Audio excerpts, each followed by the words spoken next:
Eu devia ter proibido o Eduardo de trazer você. Com essa cara de pobre, estraga até as minhas fotos. A frase cruel da noiva milionária ecoou no salão como um trovão em dia claro. E antes que alguém pudesse reagir, Isadora Monteiro ergueu o pé delicadamente calçado em um salto branco e, sem hesitar, chutou a cadeira onde a sogra pobre estava sentada. O barulho seco do impacto fez alguns convidados soltarem um suspiro de espanto. Dona Marlene quase caiu no chão, mas conseguiu se segurar na toalha da mesa para não desabar. O silêncio que tomou o salão do buffet luxuoso nos Jardins de São Paulo foi sufocante. Entre lustres de cristal e arranjos de flores caríssimos, a cena parecia tão absurda quanto real. Marlene, com seu vestido azul marinho emprestado por uma vizinha, destoava do brilho ao redor. Os sapatos estavam gastos, mas haviam sido lustrados com carinho. Ela só queria ver o filho realizar seu sonho de se casar, mesmo sabendo que sua presença incomodava. E incomodava tanto que a noiva a tratou como um estorvo. O pior foi ver o próprio filho, Eduardo, permanecer imóvel. O coração dele apertava, mas os olhos não se erguiam. Preferiu fingir que não via. A vergonha da própria mãe falava mais alto do que a gratidão. Isadora ajeitou o vestido impecável e ergueu o queixo com arrogância. Para ela, a cena não era um deslize, era uma demonstração de poder. Mostrar àquela mulher pobre o seu lugar diante de todos os convidados era, para a noiva, uma vitória. Alguns riram nervosos, outros desviaram os olhos. Ninguém teve coragem de intervir. Marlene, por sua vez, sentou-se de novo devagar. Suas mãos trêmulas descansaram sobre o colo, mas sua alma queimava. A dor física não importava. O que doía era a humilhação pública, especialmente com o silêncio do filho.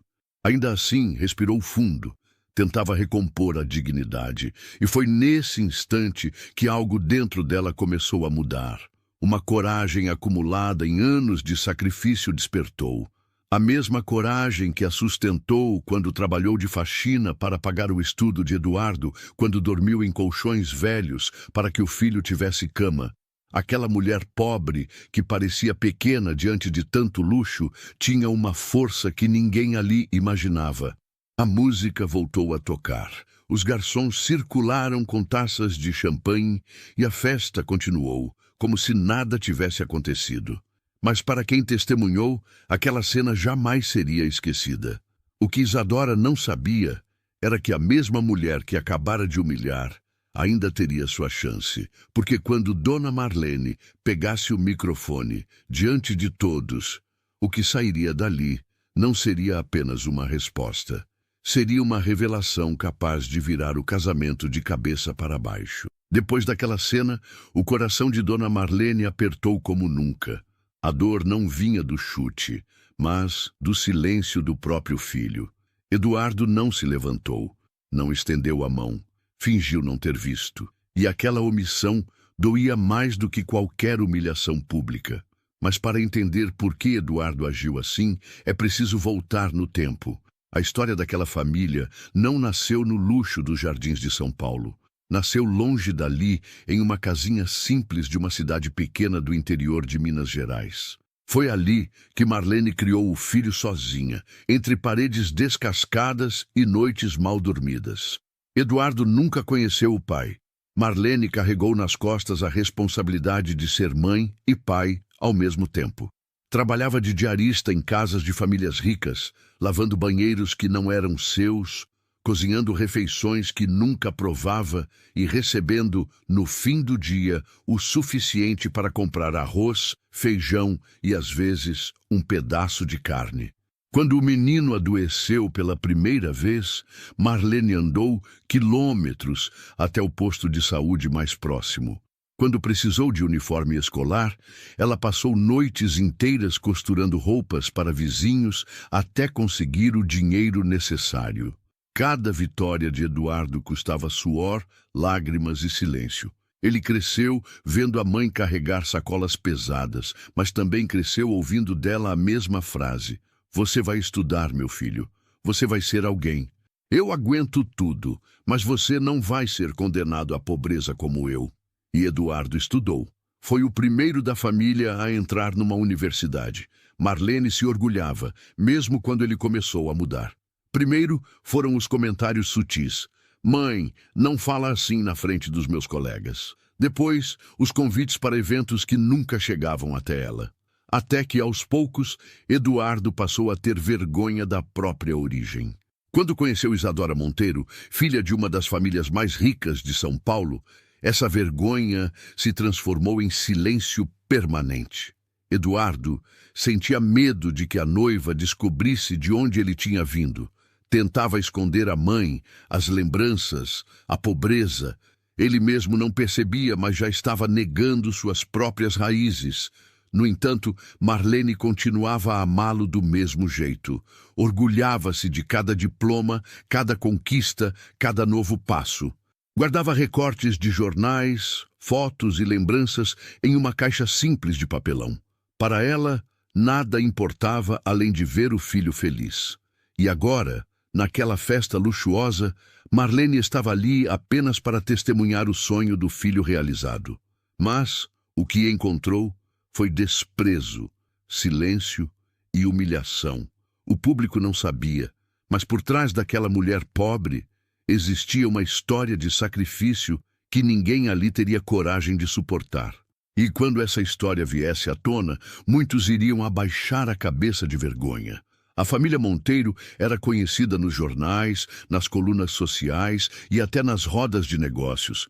Eram vistos como um exemplo de tradição e poder em São Paulo.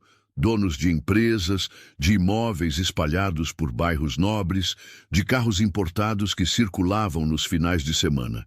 Para eles, riqueza era mais do que dinheiro. Era status, era sobrenome, e foi nesse universo que Isadora Monteiro cresceu. Sempre cercada de luxo, aprendeu desde cedo a olhar para baixo quando alguém vestia roupas simples. Isadora nunca precisou esperar ônibus lotado, nunca precisou dividir pão amanhecido com irmãos famintos. O mundo dela era outro. E quando conheceu Eduardo, não se apaixonou por sua origem, mas pela forma como ele havia aprendido a se moldar para caber naquele círculo. Os Monteiro, no entanto, jamais aceitaram de verdade a presença de Marlene. Para eles, ela era apenas o lembrete inconveniente de que Eduardo não nascera no berço de ouro, que por trás do terno alinhado e dos estudos caros havia uma raiz humilde, e isso, no universo da elite paulistana, era imperdoável. Marlene, por sua vez, não desejava nada além de respeito. Quando foi apresentada à família da nora, estendeu a mão com humildade. Ofereceu sorrisos tímidos e palavras de carinho. Mas recebeu de volta olhares atravessados, cumprimentos frios e um silêncio que gritava mais alto do que qualquer palavra.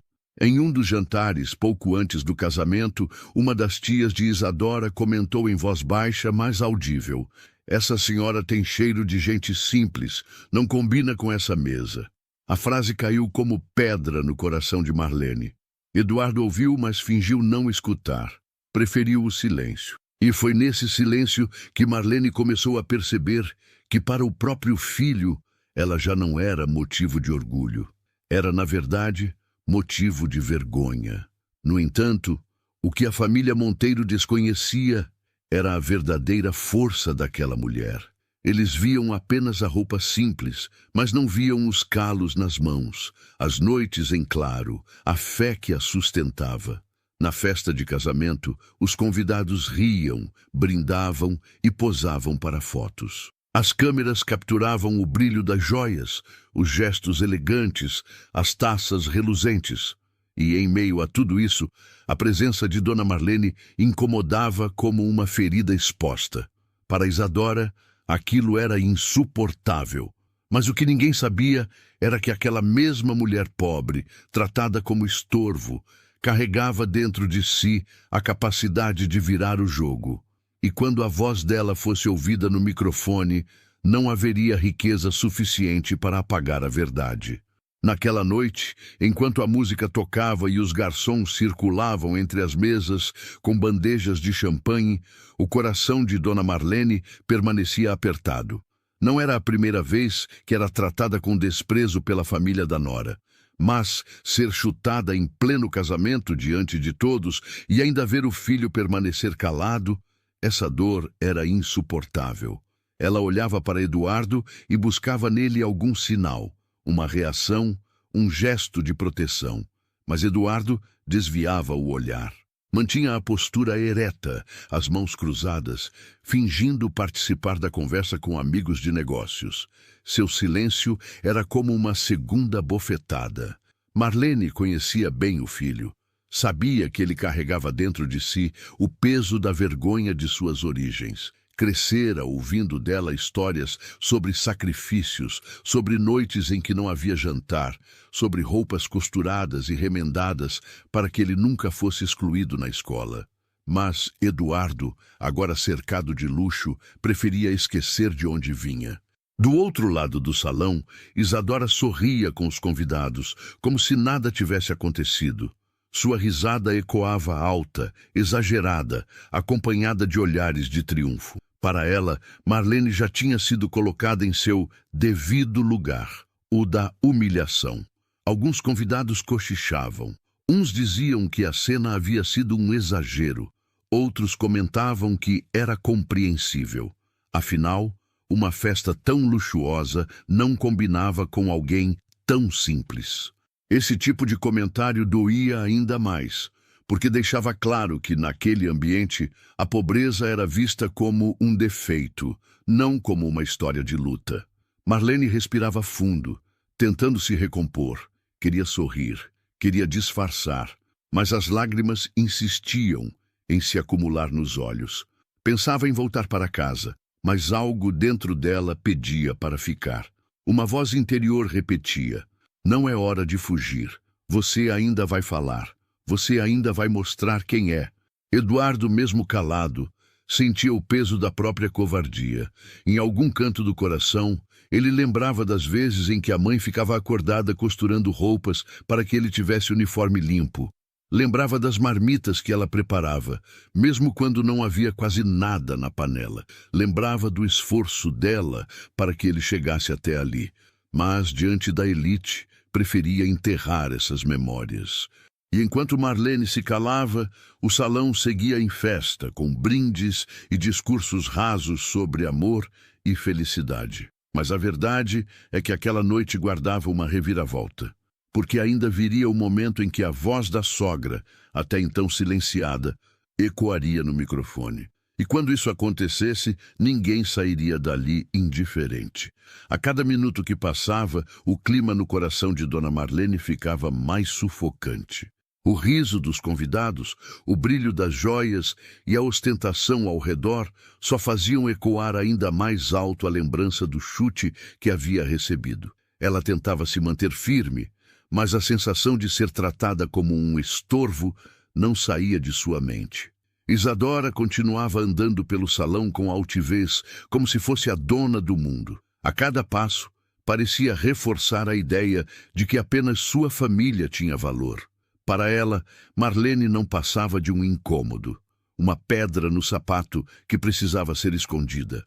Enquanto isso, Eduardo permanecia calado. O silêncio dele pesava mais do que qualquer palavra. Naquela altura, muitos convidados já notavam que o noivo evitava olhar para a própria mãe. Alguns cochichavam, outros apenas observavam com discrição. A verdade é que o desprezo era visível. Marlene, contudo, não se levantou, não saiu da festa. Manteve-se firme, como quem pressentia que ainda teria seu momento. E dentro dela, a lembrança de todas as lutas que travou na vida se transformava em uma chama de coragem. Você que está assistindo a essa história, me diga uma coisa. De onde você está acompanhando esse vídeo agora? E me responda nos comentários. Até aqui, o que você faria se estivesse no lugar dessa mãe? Ficaria em silêncio ou enfrentaria tudo de cabeça erguida? Quero saber sua opinião. Aproveita também para curtir este vídeo, se inscrever no canal e compartilhar com alguém que você acha que precisa ouvir essa mensagem. Histórias como essa podem transformar corações. De volta ao salão, a música seguia, mas o desconforto era palpável. Alguns familiares de Isadora fingiam que nada tinha acontecido. Outros riam nervosos, tentando mudar de assunto. Era como se todos soubessem que aquela cena tinha passado do limite, mas ninguém ousava desafiar a noiva milionária. Eduardo, por dentro, sentia um peso que crescia a cada segundo. Sua mente voltava aos dias em que a mãe trabalhava até de madrugada para garantir seu futuro. Voltava ao cheiro de comida simples na mesa, ao barulho da máquina de costura que ecoava pelas madrugadas. E agora, em pleno casamento, fingia não lembrar de nada disso. Para Marlene, aquele silêncio do filho era o golpe mais duro, mas ela não iria embora. Não daquela forma. Ainda havia algo que precisava ser dito. E quando chegasse a hora, todos os presentes, inclusive o próprio Eduardo, teriam que ouvir a verdade. A festa seguia com discursos ensaiados, brindes e sorrisos falsos. O salão estava repleto de gente importante, empresários conhecidos e políticos que circulavam como se cada passo fosse parte de um teatro. Tudo parecia cuidadosamente planejado, exceto pelo silêncio constrangedor que ainda pairava depois da cena do chute. Isadora Monteiro, a noiva milionária, percebia o incômodo, mas não parecia se importar. Pelo contrário, quanto mais percebia o desconforto dos outros, mais se sentia no controle. Para ela, humilhar a sogra pobre tinha sido uma forma de marcar território, de mostrar que não toleraria ninguém que atrapalhasse sua imagem de perfeição. E como se o chute não fosse suficiente, Isadora decidiu ir além. Pediu ao mestre de cerimônias que lhe entregasse o microfone. O pedido causou surpresa, mas ninguém ousou negar. Afinal, era a noiva quem mandava naquela festa. "Queridos convidados", começou Isadora com a voz doce e carregada de ironia. "Quero agradecer a todos por estarem aqui nesta noite tão especial. Este casamento representa a união de duas famílias, mas acima de tudo, representa valores que não podem ser ignorados." Ela caminhava pelo palco improvisado no salão, seus olhos brilhando mais de soberba do que de amor. Eduardo, ao lado dela, apenas a observava em silêncio, sem coragem de interromper. Algumas pessoas acham que podem se misturar, que podem ocupar lugares que não lhes pertencem. Acham que, só porque estão ligadas a alguém importante, podem ser vistas como iguais. Mas não é assim que funciona. Status não se compra com esforço barato. As palavras eram cortantes, disfarçadas de um discurso elegante, mas todos sabiam para quem eram direcionadas. Os olhares começavam a se voltar para Marlene, que permanecia sentada em um canto, tentando se manter firme, mesmo sentindo a vergonha arder na pele. Isadora, satisfeita com a atenção que recebia, continuou. "É triste quando alguém não entende seu lugar, quando não percebe que a grandeza não está em tentar aparecer, mas em saber ficar em silêncio." Alguns convidados riram nervosos, outros apenas baixaram os olhos. Mas a mensagem estava clara. A sogra pobre estava sendo humilhada publicamente diante de todos. Marlene respirou fundo. O coração disparava, mas no fundo uma certeza crescia. A hora dela também chegaria. E quando chegasse, não seria para pedir desculpas ou se justificar. Seria para mostrar a todos ali que dignidade não se mede pelo preço de um vestido, mas pela história que cada um carrega. Naquele instante, sem que ninguém esperasse, ela tomou uma decisão silenciosa. A próxima vez que o microfone mudasse de mãos, a festa jamais seria a mesma. O silêncio depois do discurso de Isadora pesava mais do que o som de qualquer música.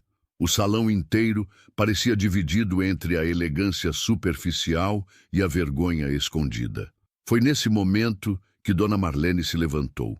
Seus passos eram firmes, mesmo que o coração acelerasse. Ela caminhou até a frente, encarando a noiva com uma serenidade que contrastava com a arrogância da outra. Aproximou-se do mestre de cerimônias e pediu o microfone. Houve um murmúrio entre os convidados, como se todos soubessem que algo grande estava prestes a acontecer. Eduardo arregalou os olhos, incapaz de acreditar no que via. Com as mãos trêmulas, Marlene levou o microfone à boca. Por um instante, o salão inteiro se calou. Então sua voz ecoou clara. Isadora, você me chutou como se eu fosse nada, mas deixa eu te dizer uma coisa. Se meu filho está de pé hoje, se ele estudou, se ele veste esse terno caro, é porque eu me ajoelhei no chão para limpar casas e lavar roupas. Foi com minhas mãos cheias de calos que eu construí o futuro que ele tem. Alguns convidados baixaram a cabeça, constrangidos. Outros arregalaram os olhos diante da coragem daquela mulher. Ela fez uma pausa, olhou para Eduardo e continuou. E você, meu filho, não pense que eu não percebi a vergonha nos seus olhos cada vez que eu aparecia. Você esqueceu que foi do meu suor e das minhas lágrimas que nasceu cada degrau da sua vida. Eu vendi meus sonhos para que você tivesse os seus. E mesmo assim, hoje me deixou ser humilhada diante de todos. Eduardo sentiu as pernas fraquejarem. O rosto corou e lágrimas começaram a brotar. Pela primeira vez naquela noite, ele não conseguiu esconder sua dor. Mas Marlene não parou por aí. Voltou o olhar para a plateia e ergueu a voz. Riqueza nenhuma dá o direito de pisar em alguém. Dinheiro nenhum compra caráter. Eu posso ser pobre, mas trago comigo algo que vocês nunca vão comprar. A dignidade de quem lutou uma vida inteira e nunca precisou humilhar ninguém para se sentir grande. O salão, que até então parecia cúmplice do silêncio, explodiu em murmúrios. Havia quem enxugasse lágrimas discretamente e outros que encaravam Isadora com reprovação. Por fim, Marlene encarou a noiva diretamente. Você pode usar o vestido mais caro, pode ter a festa mais luxuosa, mas quem chuta uma mãe diante do próprio filho mostra que não tem grandeza alguma. E o mundo inteiro precisa saber disso. O silêncio que se seguiu não foi de constrangimento, mas de impacto. A revelação estava feita. O salão ficou em silêncio por alguns segundos que pareceram eternos. O som do ar-condicionado e o tilintar distante de uma taça caindo no chão foram os únicos ruídos que ousaram existir depois das palavras de Dona Marlene. Isadora, a noiva milionária, permanecia de pé, mas sua expressão havia mudado. O sorriso de triunfo que exibia minutos antes desapareceu. Os olhos, antes cheios de arrogância, agora piscavam rápido, tentando disfarçar a fúria e o medo. Ela não esperava que aquela mulher simples tivesse coragem de se levantar, muito menos de expor a todos a verdade mais incômoda, a de que luxo nenhum substitui dignidade. Os convidados estavam atônitos. Uns se entreolhavam em silêncio, outros cochichavam, chocados com a coragem de Marlene. Algumas senhoras mais velhas assentiam discretamente, como quem reconhecia naquelas palavras ecos da própria vida. Havia também quem enxugasse lágrimas, comovido pela força da revelação. Então, todos os olhares se voltaram para Eduardo. O noivo, até então calado, não conseguiu mais sustentar a máscara. Seu rosto estava banhado em lágrimas e o corpo tremia. Cada palavra da mãe era como uma ferida sendo aberta diante de todos. Ele lembrava das marmitas simples que ela preparava, das noites em que a ouvia chorar baixinho para que ele não percebesse. Lembrava de quando sonhou em desistir da faculdade e ela trabalhou dobrado para que ele continuasse. Agora, vendo a mãe firme diante de todos, ele se deu conta da própria covardia. A vergonha que carregava dela se transformava em vergonha de si mesmo. Isadora, tentando retomar o controle, pegou o microfone de volta por um instante. Isso é ridículo. Vocês estão acreditando em uma mulher que nunca teve nada. Essa gente fala bonito, mas nunca pertenceu a esse mundo. Mas dessa vez, a reação foi diferente. Murmúrios de reprovação ecoaram pelo salão. Alguém ao fundo comentou em voz alta: pertencer a esse mundo? Depois do que ouvimos, quem não pertence é você. A fúria tomou conta do rosto de Isadora, mas ela percebeu que havia perdido o apoio. Aquele era o momento em que sua máscara de perfeição começava a rachar diante de todos. Enquanto isso, Marlene permanecia firme. O microfone ainda em mãos, os olhos marejados, mas a postura ereta. Ela não havia apenas defendido a si mesma. Havia lembrado ao próprio filho e a todos os presentes que amor e sacrifício valem mais que qualquer joia. O ambiente estava carregado, mas todos sabiam. A festa já não era mais a mesma. O que restava agora era a reação final de Eduardo. Seria ele capaz de reconhecer a mãe diante de todos, ou continuaria prisioneiro da vergonha? O silêncio no salão parecia gritar. Todos olhavam para Eduardo, esperando sua reação. Ele tremia, incapaz de sustentar o peso do próprio silêncio. Caminhou até a frente, os olhos marejados, e pediu o microfone das mãos da mãe. Dona Marlene hesitou, mas entregou. A voz de Eduardo saiu embargada. Mãe, eu fui covarde. Passei anos tentando esconder a senhora como se a sua simplicidade fosse motivo de vergonha. Hoje percebo que a vergonha era minha, por negar quem me deu tudo. Eu só estou aqui porque a senhora me sustentou com sacrifícios que ninguém nesse salão teria coragem de suportar. Alguns convidados balançaram a cabeça em concordância, outros enxugavam lágrimas. Eduardo respirou fundo e continuou. Eu permiti que a Isadora humilhasse a senhora. Permiti que ela tratasse a minha mãe como lixo, quando na verdade a senhora é o maior tesouro da minha vida.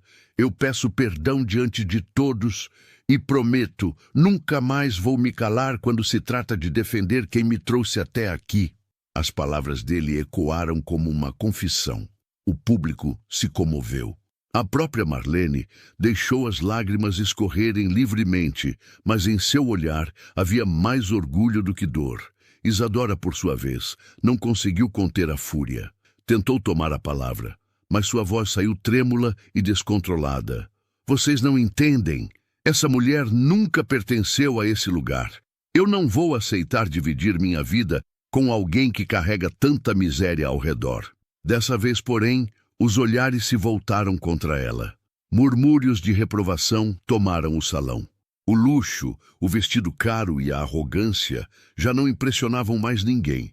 O que restava era a imagem de uma mulher incapaz de respeitar a própria família. Eduardo então se virou para Isadora e disse em voz firme: se você não é capaz de respeitar minha mãe, então não é capaz de me respeitar, porque tudo o que sou devo a ela, e eu não vou mais permitir que a senhora seja tratada como nada. O salão explodiu em aplausos. Não eram aplausos para o noivo, mas para a coragem tardia de reconhecer a mãe. Isadora, ofendida e derrotada, deixou o palco. Sua imagem diante da elite estava destruída. Marlene permaneceu de pé, emocionada. Pela primeira vez, não se sentia invisível. Sua voz tinha ecoado, sua história tinha sido ouvida e sua dignidade havia sido restaurada. E agora, eu quero falar com você, que acompanhou essa história até aqui. Quantas vezes esquecemos de valorizar quem realmente esteve ao nosso lado? Quantas vezes a vergonha ou o orgulho falam mais alto do que a gratidão? Comenta aqui embaixo. Qual foi o maior sacrifício que alguém já fez por você e que você nunca esqueceu? Sua resposta pode inspirar outras pessoas. E não se esqueça, curta o vídeo, se inscreva no canal e compartilhe essa história.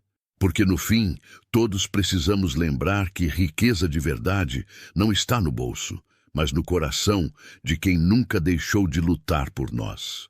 De manhã cedo, Belo Horizonte ainda respira devagar. No Padre Eustáquio, Dona Celina acorda antes do primeiro ônibus passar. 7 passos até o fogão, água no bule, cheiro de café espalhando pela cozinha simples. Ela ajeita o lenço no cabelo, confere a marmita e olha um retrato amarelado escondido na gaveta. Um bebê enrolado num cobertor azul. Ela sorri de canto, fecha a gaveta devagar e sussurra: Deus te guarde, meu menino. Aos 66 anos, o corpo pede calma, mas o coração de Celina segue apressado. Ela pega o ônibus lotado, corta a cidade até o Belvedere, onde os prédios tocam o céu e o vento chega com cheiro de eucalipto. Ali fica a cobertura do doutor Eugênio Valadares, médico renomado, mãos firmes e voz serena. Foi ele quem acolheu o menino quando o mundo parecia desabar. E foi na casa dele que Celina encontrou um jeito de permanecer perto, como quem cuida do jardim e vê a árvore crescer. Rafael, o menino do retrato, hoje tem 30 anos. Camisas passadas, relógio caro, passos apressados. Cresceu cercado de conforto, escola boa, carro com motorista, viagens que Celina só viu em fotos. Ele aprendeu a gostar do que é caro. Restaurantes badalados, lojas de grife e lugares altos com vista da cidade. Aprendeu também a andar com o queixo alto, às vezes demais. Celina sabe o gosto de cada silêncio dele. Sabe quando o sapato bate forte no corredor, quando a porta do quarto fecha mais rápido que o costume. Sabe preparar o café do jeito que ele prefere, sem açúcar, porque homem decide o próprio doce, ele dizia desde jovem, repetindo frases que pegou por aí. Ela aguenta as grosserias como quem segura a panela quente com pano dobrado. Arde, mas não solta. O doutor Eugênio trata Celina como parte da família. Não há festa em que ele não lhe ofereça lugar à mesa, nem decisão em que não peça sua opinião. Entre eles existe um acordo antigo, feito num momento de lágrimas e coragem. Guardar um segredo até que a vida mostrasse o momento certo. Naquele início de semana, Rafael chegou com brilho novo nos olhos. Falou de aliança, salão, banda, fotos ao pôr do sol com a cidade inteira lá embaixo. Lorena, a noiva, é bonita, segura de si. Celina ouviu tudo com o coração espremido de alegria. Não era só o casamento. Era a chance de ver seu menino virar homem, ainda que de longe, como quem acompanha uma procissão pelas calçadas. Ela não sabia que, antes do pôr do sol daquele sábado, uma frase, lançada sem piedade, iria atravessar sua alma como faca e mudar o lugar de cada um ali mesmo naquela casa. Na cobertura de vidro e piso frio, a manhã brilhava. O elevador abriu e Rafael entrou como quem já nasceu ali. Perfume forte, celular na mão, sorriso calculado. Atrás dele, Lorena, elegante, vestido claro, unhas impecáveis. Bom dia, dona Celina, ela disse, sem olhar muito. Rafael passou direto para a sala, espalhando pastas do casamento sobre a mesa. Lista de convidados, degustação de doces, orçamento da banda. Celina veio com o café, xícara pequena, pires sem lasca. Fiz do jeitinho que você gosta, falou mansa. Rafael pegou, cheirou, assentiu. Depois a gente vê isso, tá? Hoje é correria. Ele apontou para o catálogo. Quero algo grande, moderno, fotos no pôr do sol. Lorena tocou no braço dele. E sem gente de aparência, desarrumada por perto, amor. Vai ter imprensa. Celina fingiu não ouvir. Segurou a bandeja com firmeza. O doutor Eugênio saiu do escritório. Jaleco pendurado no braço, olhos cansados de plantão. Bom dia, meu povo. Beijou a testa de Celina, hábito antigo, e sorriu para os dois. Então é hoje a reunião com o cerimonial? Rafael respondeu rápido. É, e a gente precisa alinhar a lista, pai. Sem exagero de funcionários. O doutor pousou o jaleco no encosto da cadeira. Aqui ninguém é exagero, Rafael. Gente é gente. O silêncio apertou o ar. Lorena quebrou. É só um detalhe, doutor. A estética do evento precisa conversar com o nosso perfil. Celina recolheu as xícaras. Eu termino a arrumação. No corredor, ela ouviu risos contidos, palavras em voz baixa, mãos ásperas, roupas simples. Vai estragar as fotos. Guardou tudo na memória, como quem dobra um pano limpo. À tarde, eles desceram juntos para a visita ao espaço do casamento. O carro deslizava pela avenida, som alto, planos grandiosos. Celina ficou na cobertura, lustrando a mesa, alinhando cadeiras, deixando o apartamento do jeito que o doutor gosta. tudo no lugar. Quando terminou, sentou 1 minuto na área de serviço e respirou fundo. Tinha pressentimento de temporal.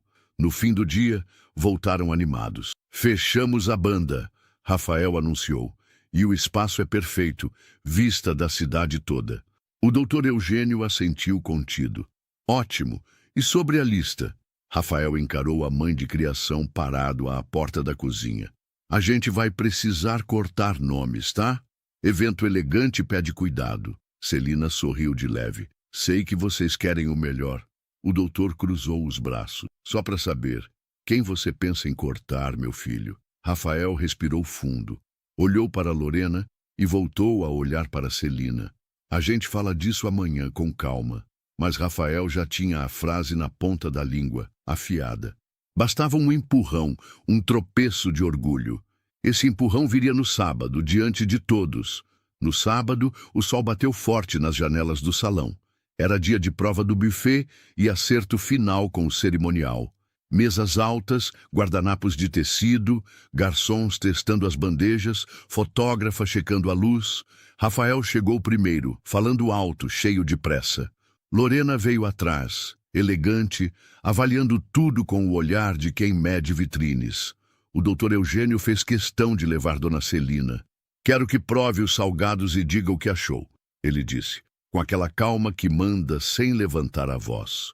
Celina foi discreta, roupa simples, cabelo preso, mãos muito limpas.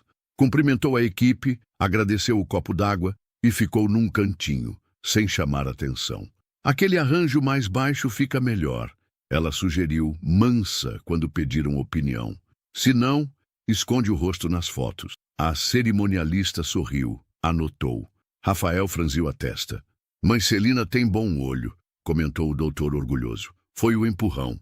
Rafael respirou fundo, encarou o pai e depois a empregada. Pai, com todo respeito, vamos colocar os funcionários nos bastidores. Foto é com família e convidados. Celina sentiu o golpe, mas manteve o sorriso pequeno. Eu fico onde for melhor, meu filho.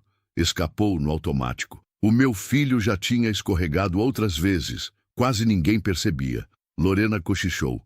Amor, pensa na estética. O garçom trouxe a bandeja.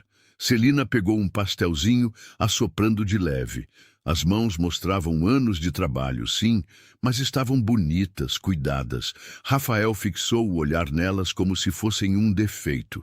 Olha, ele disse alto demais, para que todos ouvissem. A gente quer um casamento impecável. Nada de gente, assim, estragando a imagem. Você entende, né? Aliás, parou, como quem escolhe a lâmina. Você é feia demais para ir ao meu casamento. O barulho do salão sumiu. A fotógrafa baixou a câmera. A cerimonialista fingiu escrever. O garçom congelou com a bandeja no ar. O doutor Eugênio fechou os olhos por um segundo, como quem segura uma dor antiga. Lorena abaixou o rosto, como se não tivesse ouvido. 2 garçons se entreolharam envergonhados por ela. A cerimonialista tentou mudar de assunto, oferecendo outro doce, mas ninguém tinha fome. Celina respirou, devagar. O rosto não se mexeu. Apenas levou o guardanapo à boca, como quem seca uma gota de óleo. Depois disse baixo. Entendo, sim. Obrigado pela compreensão. Rafael arrematou satisfeito consigo. O doutor se aproximou de Celina e falou quase num sussurro. Hoje, você volta comigo. Amanhã a gente conversa. Ele não levantou a voz, não fez discurso. Só olhou o filho nos olhos. Foi suficiente para que Rafael sentisse, pela primeira vez, que tinha ido longe demais. Todos ali ouviram. Naquele sábado, a cobertura estava silenciosa. O doutor Eugênio deixou o paletó no encosto da cadeira e foi até a cozinha. Celina lavava um prato de cada vez, sem pressa, como quem organiza o coração junto com a louça. Me perdoa pelo que você ouviu, disse baixo. Não precisa, doutor. Palavra dita não volta, mas Deus sabe de tudo, respondeu ela enxugando as mãos. Ele puxou uma cadeira. A gente fez um combinado atrás. Você me confiou um bebê e eu prometi cuidar dele e de você. Hoje eu falhei com os 2. Amanhã eu acerto. Celina balançou a cabeça. O menino está cego de vaidade. Uma hora aprende. Vai começar agora. No domingo, entre uma visita ao hospital e outra, o doutor revisou números, lembrou contratos, puxou pastas. Na segunda cedo já estava no banco. Amaro, o gerente, abriu a sala sem fila. Preciso encerrar o adicional do cartão no nome do Rafael, disse, e retirar meu CPF do aluguel no Belvedere. Nada mais de débito automático da minha conta. Entendido, doutor. Vai impactar as próximas faturas. É a ideia. Enquanto assinava, lembrou do primeiro choro, do berço improvisado e da promessa. Não vai faltar nada, mas ele vai aprender o valor de tudo. Era a hora. Não por raiva, mas por cuidado. Limite também é amor, e precisava ser agora. De lá, ligou para a locadora do carro. Devolução em 48 horas. Avisou o motorista. Amanhã, 100 corridas para Rafael. Depois telefonou para o síndico. Qualquer atraso, tratar direto com o inquilino. E, por fim, uma mensagem simples para o filho. Jantar aqui hoje. Assunto de família, 20 horas. Chegou no horário. Perfume caro e pressa. Trazia nas mãos um catálogo caro com fitas douradas. Parecia um comercial ambulante. Pai, olha só o terno que eu escolhi. Começou Rafael. Senta. O tom calmo cortou o ar. Rafael obedeceu. A partir de hoje, você responde pelo seu padrão, disse o doutor. Cartão suspenso, carro devolvido, aluguel por sua conta. Como é que é?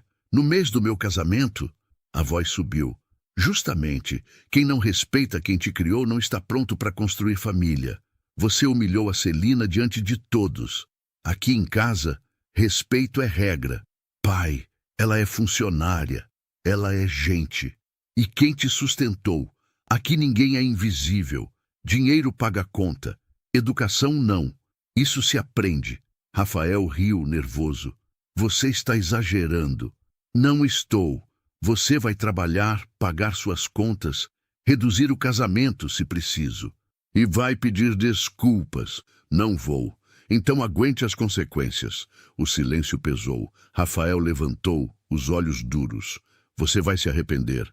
O doutor apenas apontou a porta. Vou esperar o seu arrependimento. O resto, o tempo ensina. Na terça, os primeiros tombos chegaram cedo. Rafael tentou fechar o contrato da filmagem e ouviu a frase que nunca imaginou. Seu cartão não passou. Tentou outro. Mesma resposta. Sorriu amarelo, disse que voltaria com o corporativo. Mas sabia que o corporativo era o do pai. Saiu da loja em silêncio. No estacionamento procurou o motorista. Nada. Ligou. Caixa postal. Mandou mensagem. Pedido do doutor. Hoje não dirijo para você. Caminhou até a avenida, chamou o carro por aplicativo. No caminho ligou para a noiva. Coisa pequena. Erro do banco. Lorena suspirou do outro lado. Rafa, a gente precisa de segurança. A banda já pediu sinal. Você resolve até amanhã? À tarde, o aluguel do apartamento disparou um alerta no e-mail. Débito automático cancelado. O síndico completou. Próximo vencimento, pagamento direto. Rafael sentiu o chão afundar meio centímetro. Foi até a cobertura, disposto a um último apelo. Celina estava passando pano no corredor. Ele passou reto, a raiva fazendo barulho no salto do sapato. O doutor Eugênio o recebeu na sala. Alguma dúvida sobre o combinado? Rafael respirou fundo. O senhor fez isso para me humilhar. O doutor balançou a cabeça. Fiz para você amadurecer e para honrar quem te criou. O silêncio pesou. Celina apareceu com um copo d'água, deixou na mesa e recuou. Ele nem agradeceu. Naquela noite, Rafael abriu a planilha do casamento. Cada número parecia zombar dele. Fez contas, cortou supérfluos, desmarcou o carro antigo, pensou em reduzir convidados. Ligou para Lorena. Talvez a gente precise simplificar. Ela travou. Simplificar como? É o casamento do ano, Rafael. Ele prometeu dar um jeito, mais para si do que para ela. No dia seguinte foi provar o terno. O vendedor passou a fita, elogiou o caimento e perguntou a forma de pagamento. Rafael estendeu o cartão. O não autorizado brilhou no visor como um tapa. Ele riu sem graça. Sistema de banco, sempre lento. Saiu com as mãos vazias e a cabeça pesada. Antes da história seguir, deixa eu falar com você que está aqui comigo. De onde você está assistindo? BH, interior de Minas, Nordeste, Sul, fora do Brasil? Tá gostando da história da dona Celina e do Rafael? Me conta nos comentários. Isso ajuda a gente a entender onde essa história te toca. E por favor, se inscreva no canal, curta este vídeo e compartilhe com alguém que precisa ouvir essa mensagem. Agora, respira fundo e vem comigo. Na quinta, Rafael mal dormiu. Em vez de resolver, empilhou desculpas. O tempo começou a cobrar com juros. O florista pediu sinal, a cerimonialista cobrou prazos, a noiva cobrou respostas. E nasceu nele um incômodo que o espelho já não escondia. O peito apertou de um jeito novo, doído. Na sexta, Rafael escolheu um plano de fuga. Fechar o pré-wedding numa pousada nas montanhas, fotos no entardecer, drone, fogueira, tudo para manter a imagem de grandeza. Precisava mandar as reservas naquele dia. Entrou no site do fotógrafo mais disputado, digitou o cartão e respirou fundo. Transação não autorizada. Tentou outra vez. Nada. Suor nas mãos. Ligou para o banco, ouviu. Cartão suspenso pelo titular. O titular, claro, era o doutor. Correu para a agência de viagens. Posso pagar no débito. A moça passou e devolveu com pena. Saldo insuficiente. Ele sorriu sem mostrar dente. Volto mais tarde. Voltou para o carro, agora sem motorista. Pensou, é só um susto. Meu pai não vai manter isso por muito tempo. À noite, no jantar com os sogros, fingiu normalidade. Falou de fornecedores, citou preços. O pai de Lorena, empresário de fala mansa e olho atento, deixou a pergunta cair. Rafael, está tudo certo com as finanças? A banda pediu sinal. Tudo certo, probleminha técnico, respondeu rápido, encarando Lorena para que ela confirmasse. Ela sorriu sem firmeza. No sábado, foram à loja de alianças. O vendedor trouxe 3 caixinhas. Rafael escolheu o par mais caro. Quando ouviu o valor, fingiu surpresa leve. Entregou o cartão. Não autorizou. Tentou o débito. Sem saldo. O vendedor, gentil, ofereceu parcelamento via boleto. Rafael recusou, preocupado com a imagem. Saiu de mãos vazias. O recado seguinte veio no e-mail. Aviso de cobrança. Aluguel do apartamento. O débito automático tinha sido cancelado e o vencimento era dali a 5 dias. No rodapé, sob pena de notificação. A palavra acendeu um medo infantil.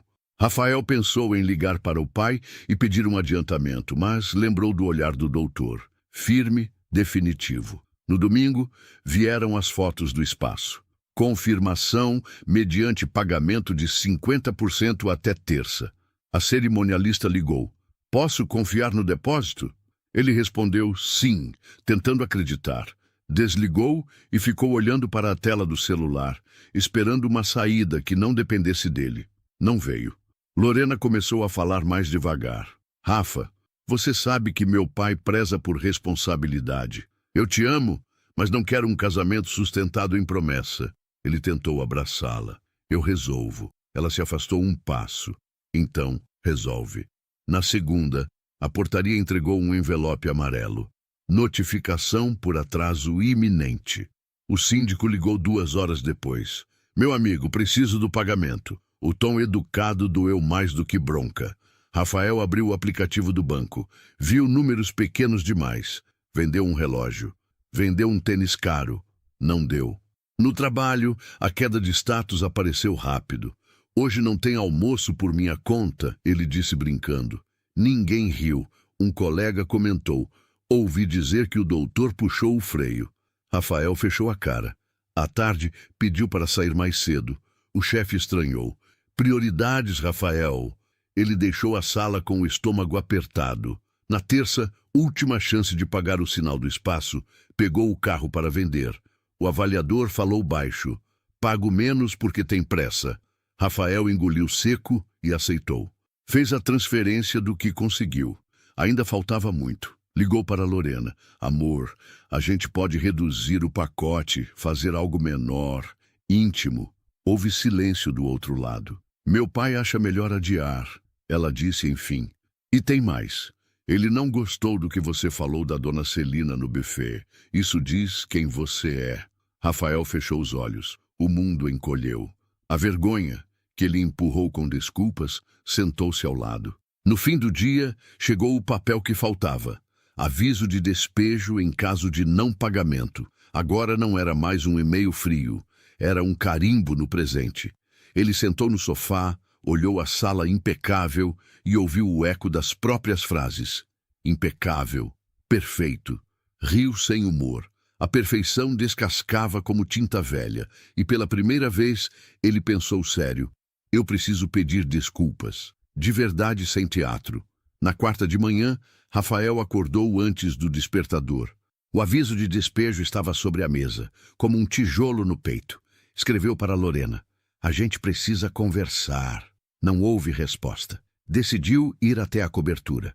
Quem abriu foi Dona Celina. Avental simples, mãos limpas, olhar calmo. O doutor está?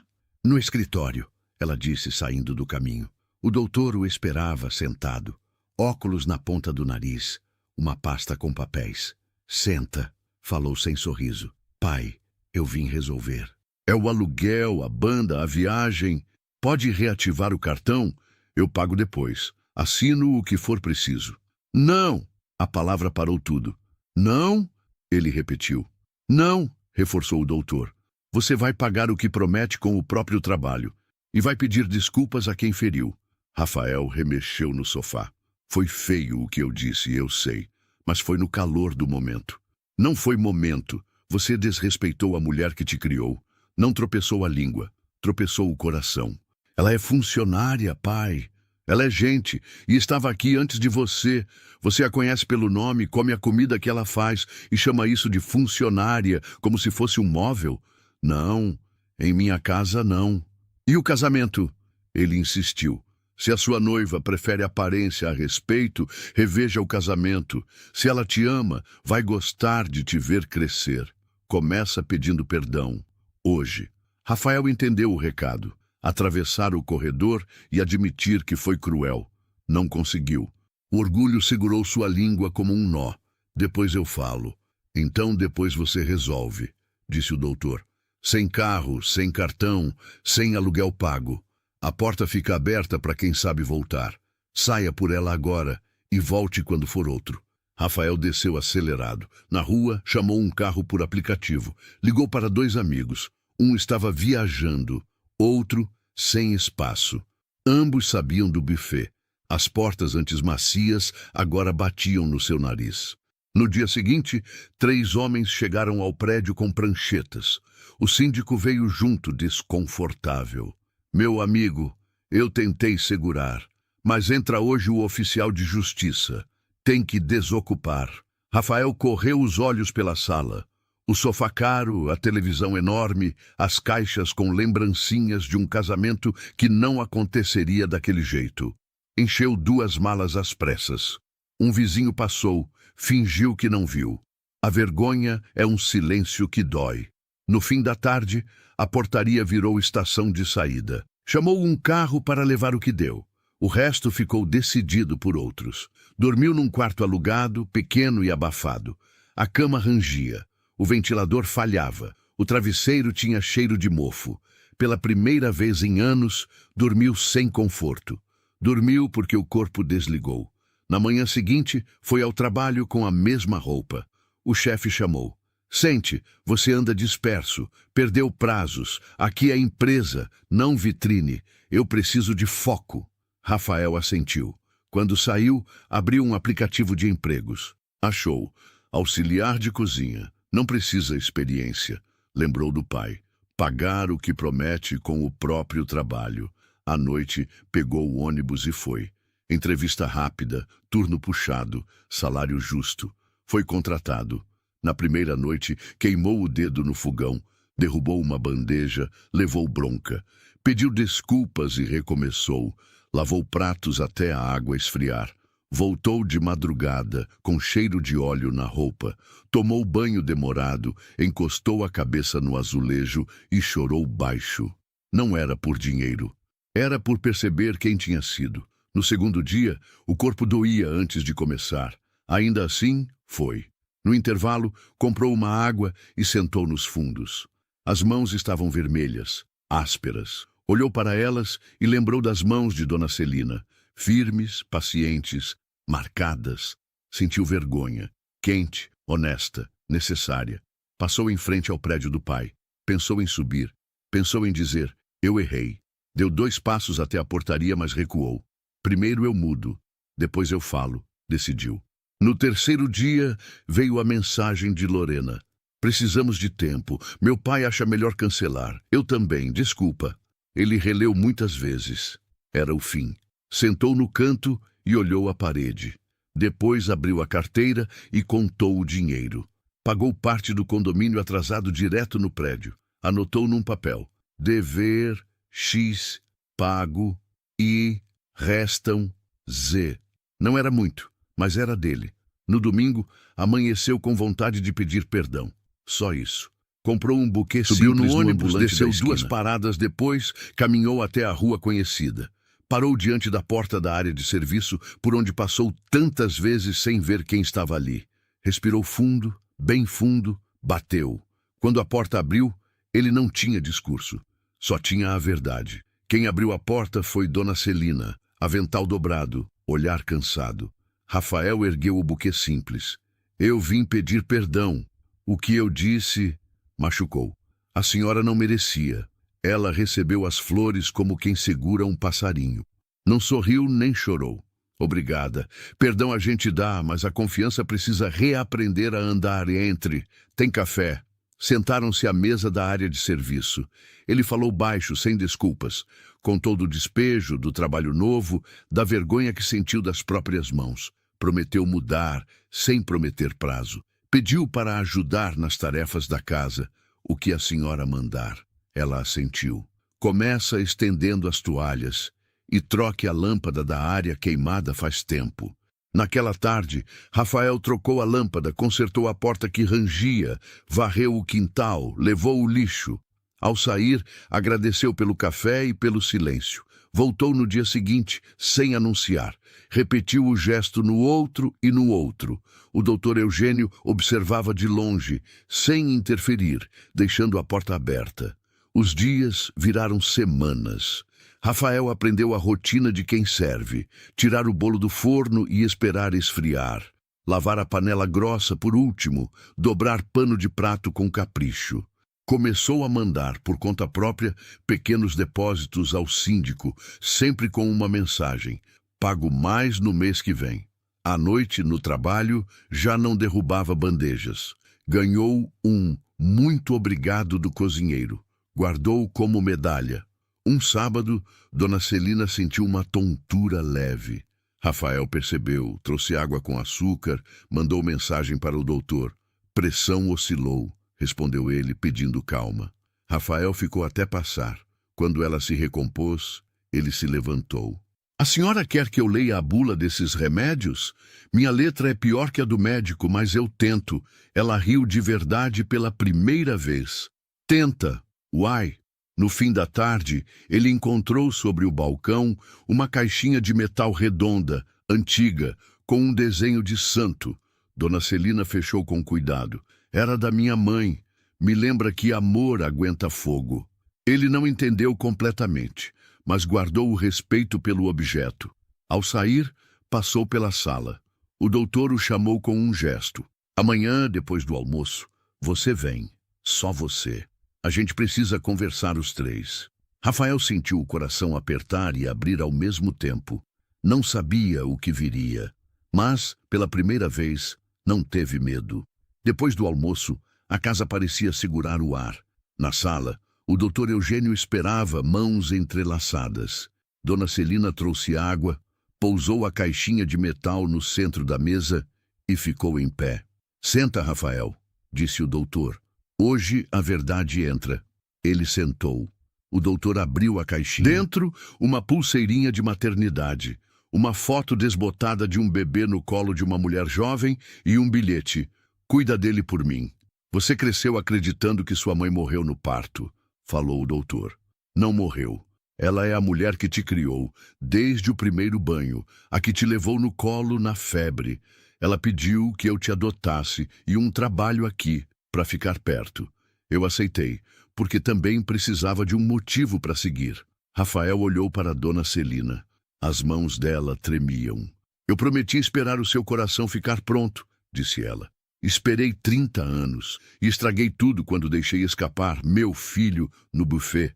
Ele fechou os olhos. A frase que dissera voltou inteira, fria. "Você é feia demais para ir ao meu casamento." "Eu não mereço perdão", sussurrou. "Perdão não é prêmio", respondeu o doutor. "É escolha de quem ama, mas consequência também é." Rafael pegou a pulseirinha, leu o nome e a data. Chorou. "Mãe", tentou, pela primeira vez. "Se a senhora deixar, eu quero começar de novo. Sem cartão, sem festa, sem soberba. Quero ser filho." Dona Celina não correu para abraçar. Deu um passo só. "Filho é verbo, não título. Mostra nos dias." Ele assentiu. Na semana seguinte, Rafael deixou o emprego de fachada e ficou na cozinha. Pagou o que devia em parcelas pequenas. Voltou a estudar à noite. Aos domingos, fazia almoço simples na casa do doutor. Arroz, frango, salada, pudim.